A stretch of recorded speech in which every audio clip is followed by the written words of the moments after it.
Hello मेरे super Indian students, कैसे हैं आप लोग। आज हम आपके सामने पेश हुए हैं एक नई वीडियो को लेकर, जिसमें हम आपको बताएंगे एक ही लाइन याद करने पर भक्ति काल के सारे कवि। देखो, पेपर में क्वेश्चन ये आता है कि रैदास किस काल के कवि थे। ठीक है ना, ऑब्जेक्टिव आएंगे। ठीक है, हमें याद करना है। बहुत ईजी लाइन है। देखो, मैं आपको एक कहानी से सुनाता हूँ। देखो, अरे भाई भक्ति काल में भी सभी दादा और नाना टाइप के लोग रश्मि जी के दास हुआ करते। देखो, रश्मि जी आप इमेजिन कर लो, एक किसी मतलब कोई सुंदर सी महिला है। ठीक है, तो भक्ति काल में तो लोग बागों के अंदर भक्ति की भावना होनी चाहिए थी। जैसे सूरदास, तुलसीदास, कबीरदास भक्ति में लीन थे। लेकिन तब भी दादा और नाना टाइप के लोग, दादा कहते हैं ना, तो गली का दादा है, इस टाइप के लोग रश्मि जी के दास हुआ करते थे। तो एक लाइन आप मन में अपने बैठा लीजिए कि अरे भाई भक्ति काल में भी दादा और नाना टाइप के लोग रश्मि जी के दास हुआ करते थे। इसमें ये नहीं सोचना कि मैं सभी खा गया या भी खा गया। एक लाइन याद होगी, देखो उसका फ़ायदा, देखो क्या फ़ायदा है। देखिए, मैंने एक ट्रिक बनाई है, अगर आप लोगों को दिख रहा हो। अरे भाई भक्ति काल में भी सभी दादा और नाना टाइप के लोग रश्मि जी के दास हुआ करते थे।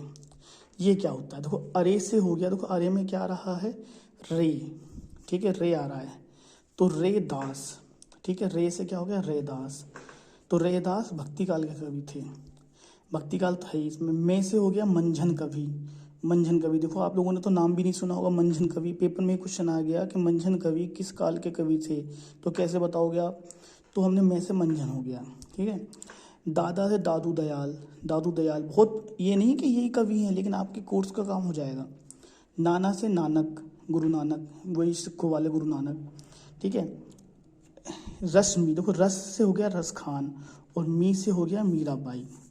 ठीक है, अभी रुक जाइए, याद करवा देंगे यहीं पे। जी से हो गया जायसी। जायसी जी का पूरा नाम था मलिक मोहम्मद जायसी। और दास में सारे दास, सूरदास, कबीरदास, तुलसीदास, रहीमदास, सुंदरदास, नंददास। नंददास के बारे में आप जानते नहीं हैं। नंददास जो है अष्टछाप के कवि थे, सूरदास भी थे। ठीक है, इसके लिए मैंने एक अलग वीडियो बना रखी है, उसे आप देखिए।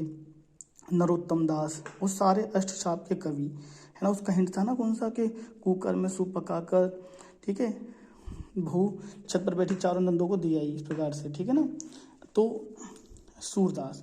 तो एक बार जरा रिवाइज करते हैं। ठीक है, देखो इससे आपको याद करवाते हैं। देखो ये लाइन थी हमारी, अरे भाई भक्ति काल में भी सभी दादा और नाना टाइप के लोग, मतलब बेशक गली का दादा सही, लेकिन वो रश्मि जी के दास थे। दास नहीं जानते, अरे भाई मैं तुम्हारा दास हूँ। कौन सा वाला दास, प्यार मोहब्बत वाला दास। ठीक है, गुलाम टाइप का। तो देखो अरे, रे से हो गया रे दास, भक्ति काल तो है ही है। दादा, मैं से हो गया मंझन, दादा से दादू दयाल। नाना से क्या हो गया, नानक, गुरु नानक जी। ठीक है, वो भी कवि थे, मतलब यानी कि वो भी पद गाया करते थे, गाया। ठीक है, रस से हो गया रस खान, मी से हो गया मीराबाई। मीराबाई का नाम तो सुनाइए। ठीक है, दास में सारे दास वाले कवि, जिसके पीछे दास आ रहा है। अगर मान लो कबीरदास, सूरदास, तुलसीदास, बिहारी नहीं, बिहारी लाल है। ठीक है, फिर नंददास, चतुर्भुजदास, ठीक है, नरोत्तम दास, ये सारे वाले जो कवि हैं वो है ना, वो कौन से हैं, भक्ति काल के कवि हैं। तो देखा आपने, एक लाइन में सारे कवि आपको याद हो गए। क्या लाइन थी, अरे भाई भक्ति काल में भी सारे दादा नाना टाइप के लोग रश्मि जी के दास हुआ करते थे। ठीक है, इस लाइन को बोलेंगे तो। और फिर लाइन को अगर मान लो पेपर में आ जाए, कॉपी में, मान लीजिए पेपर की कॉपी में आ जाए, तो सबसे पहले आपको क्या करना है, पेपर की कॉपी में पीछे लिख लीजिए। मान लीजिए है ना, ये पेपर की कॉपी है हमारे पास एक। ठीक है, पेपर की कॉपी में आ जाए तो सबसे पीछे वाले पेज पर, सबसे पीछे वाले पेज पर आप लोग इस लाइन को लिख लीजिए और फिर लाइन को बना लीजिए, और ऑप्शन आएंगे ही आएंगे। ठीक है, तो हम लोग मिलते हैं नेक्स्ट वीडियो में। Till then bye bye.